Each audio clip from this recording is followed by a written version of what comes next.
Yeah, a new ranking of the nation's healthiest counties is out. The Robert Wood Johnson Foundation compiles a list every year as a resource for communities to talk about health-related issues, including housing, crime, jobs, and access to health care. Jennifer Johnson talked to the people behind the rankings and found out about counties in our area. We are on a never-ending quest to be healthier and learn more about our health, and some new county health rankings for this year are out. Joining us are Michelle Larkin, Vice President with Robert Wood Johnson Foundation, and Dr. Patrick Remington from the University of Wisconsin School of Medicine. Thank you both for your time today.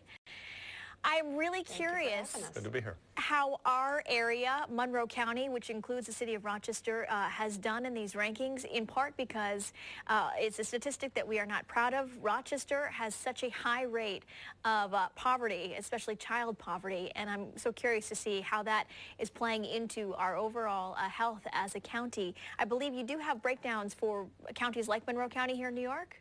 And you'll see probably for Rochester, Monroe County, more than a quarter of kids are growing up in impoverished situations. And this makes it hard for those kids to get a good education and later in life to get a good job. And we know those are the foundations for a healthy community. So all those factors are listed. We encourage people to go to the website and then talk about it, get together with other folks in your community and see what you can do to improve the health of the conditions where you live. So get that dialogue going and put what services in place. I mean, right now there's a very organized effort to, make this problem better. In terms of the overall health, as a child, it really messes up sort of that foundation of getting started. You mentioned education. It plays a role in maybe not being as good a student in the long run. Yeah, so, you asked where Monroe falls. It's 38 out of 62 ranked counties. Livingston, which is right next door, ranks number 7. So you can see that even places that are close together have differences. For the solutions, at countyhealthrankings.org, you can go on, and if you're a parent or a business leader or an educator, and really dig into how you can contribute to improving the health of not only your individual health and the health of your family, but the health of your community. So for kids, thinking about early childhood education and getting those quality programs in place so that kids aren't starting kindergarten and first grade behind other children, that we're really ensuring that kids are getting the healthiest start that they can get, and that includes being physically active and having access to fresh fruits and vegetables and nutritious food.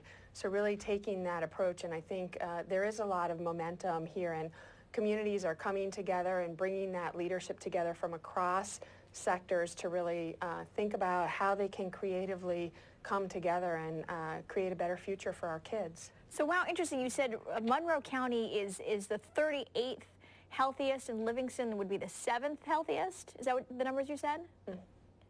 Yeah, that's the numbers when you dig into the rankings. And first, the county that ranks the highest is Rockland, and the county that ranks the lowest is the Bronx. How interesting. You sent And it. we often... Go ahead.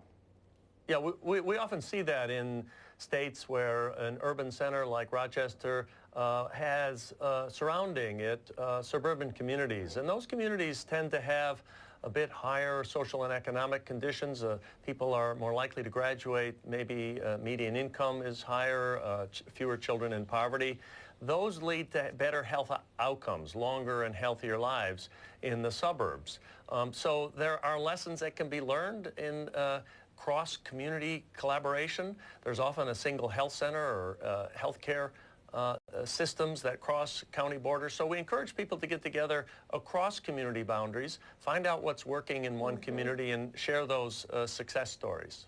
I like the fact you mentioned countyhealthrankings.org and some ideas of how to look at the problem and maybe make some adjustments, because when you say, overall health, it just seems like such a big thing, and you think, where do I even begin to affect change? So you have ideas there at that website? Yeah, we do. And I think the other thing that the rankings do is it allows you to look at all the different things that go into health, right? It's not just whether or not you have access to good medical care, which is important, or health insurance, but it's also, you know, do we have jobs? Now you have my attention. I like it. Places we can go once we see where the situation is, ways to tackle it and make some changes. Thank you both for your time today. Numbers that I think are going to be really looked at by a lot of people, especially as we consider ways, different approaches to, you know, how we pay doctors and different health systems. Thank you for paying some attention to counties in our region. We appreciate your time. Great. Thank you. Thanks for having us.